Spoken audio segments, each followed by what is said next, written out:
Alicia. Ryan.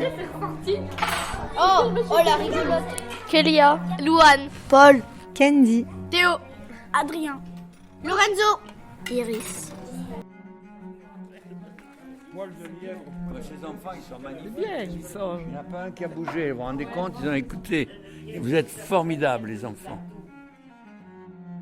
Projet réalisé dans le cadre de la Convention territoriale d'éducation artistique et culturelle de la communauté de communes Draga en collaboration avec Carole Nemo et l'Office de tourisme Gorge de l'Ardèche. Pont d'Arc. Le parcours que nous vous proposons de découvrir a été réalisé par les enfants de l'accueil de la loisir de la Ribambelle dans le cadre d'un projet d'éducation artistique et culturelle. Accompagnés par Virginie de l'association Radio Micheline, nous avons récolté des informations historiques ainsi que les récits des aînés du village. Vous allez pouvoir découvrir certains lieux importants de Saint-Just à travers nos yeux et ceux de nos aînés pour le plaisir de vos oreilles. À l'époque, il y avait 3 boulangeries. À Saint-Just, il y avait 3 boulangeries, 2 charcuteries. Il y avait au moins 2 petits commerces. Chazelle, voilà, Chazelle et puis Privat. Par contre, il n'y avait pas de banque. Il n'y avait pas de banque, il n'y avait pas de pharmacie, il n'y avait pas de médecin. Le médecin, c'était à Pont-Saint-Esprit. Mes parents avaient peu d'argent et d'autres. Donc, ils partaient avec une douzaine d'œufs, un poulet, un lapin. Voilà comment les docteurs étaient payés. Et à Pont-Saint-Esprit, je me répète, il y avait 2 toubibs qui venaient sur Saint-Just, sur les différents petits villages. Ça, c'est à noter. Et puis il appréciait parce que c'était pas dans la guerre, ils n'avaient pas grand-chose pour se nourrir. Alors ils se faisaient payer, ou on les payait en nature. Il y avait déjà un homme qui arrangeait les casseroles. Les stamailles. Ah oui, oh oui. Il passait dans les villages aussi pour aiguiser les couteaux. Il y avait les guiseurs. Pour aiguiser les couteaux. Ça passait dans les villages, ça. Oui. Ça, c'est nous. Bienvenue à Saint-Just-d'Ardèche, la commune la plus au sud du département. Il faisait sécher et voilà. Pelle de lebre, pelle de lapin, lo canagese spello sul cin.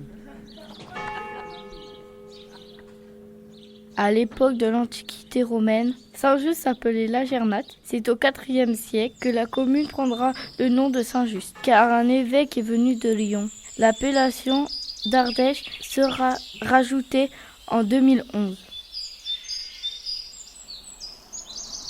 Le village de Saint-Just.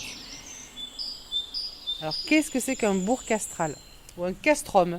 Ça veut dire qu'en fait, il y a des maisons ou un château ou une maison très importante et autour, en fait, on fait des remparts. Donc, on appelle ça un bourg castral ou un castrum.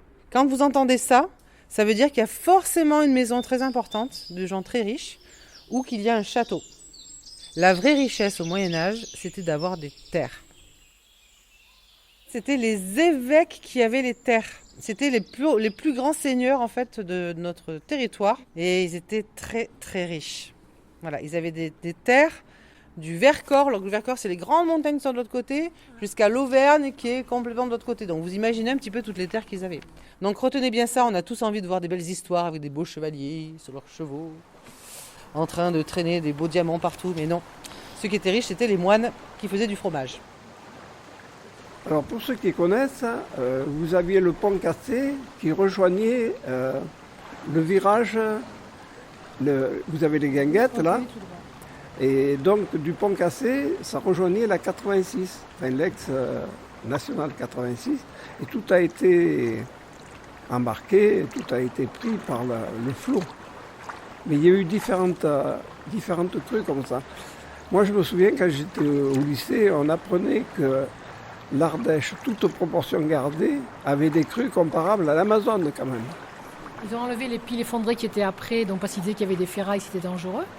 Et depuis, le cours de la rivière a changé. Donc avant, la plage, elle était en aval, en aval du pont. Maintenant, elle est en amont. La plage, elle remonte. Et donc, il y a du sable qui arrive. Si on a une jolie plage de sable fin.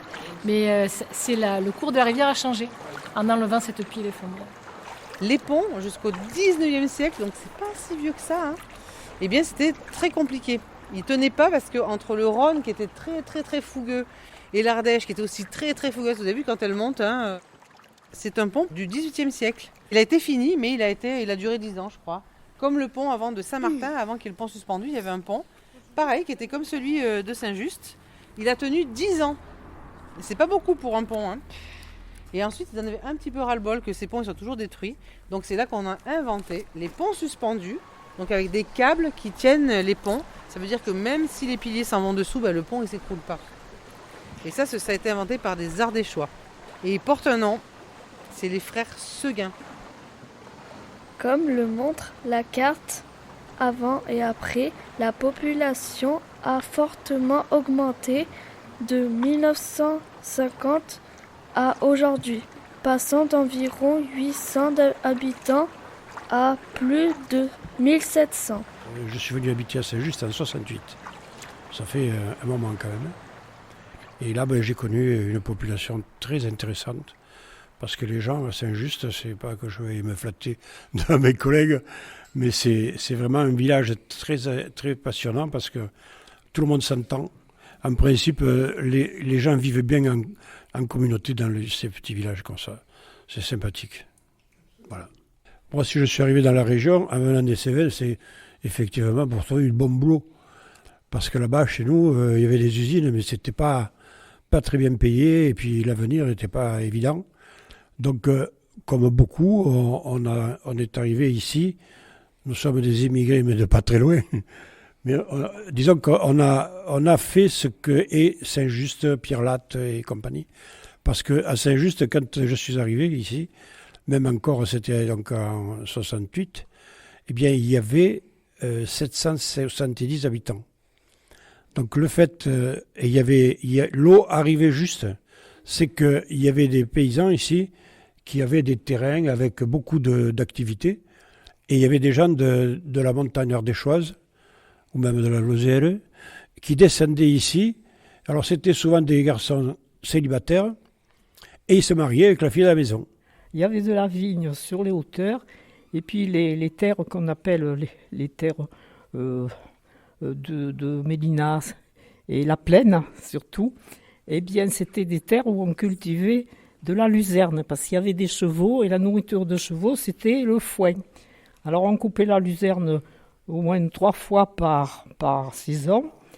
On veillait à ce que cette luzerne sèche bien, parce qu'après on la mettait en stock dans des greniers pour alimenter les chevaux.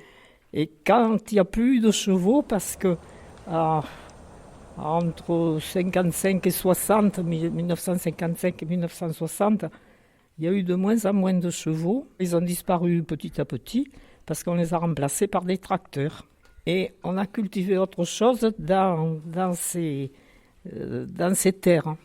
Alors on a cultivé des betteraves, et c'est comme ça que les jeunes de la montagne venaient. Ils venaient en tant que saisonniers, et ces betteraves, c'est des betteraves sucrières qu'on ramassait quand elles étaient prêtes à être envoyées à Orange. Alors on les transportait de la terre à la gare de Saint-Just, qui était encore en fonction. Et puis après, alors, quand il n'y a plus les betteraves, il y a des arbres fruitiers qui ont été plantés. Rendez-vous devant l'école publique pour la prochaine découverte. M comme Micheline.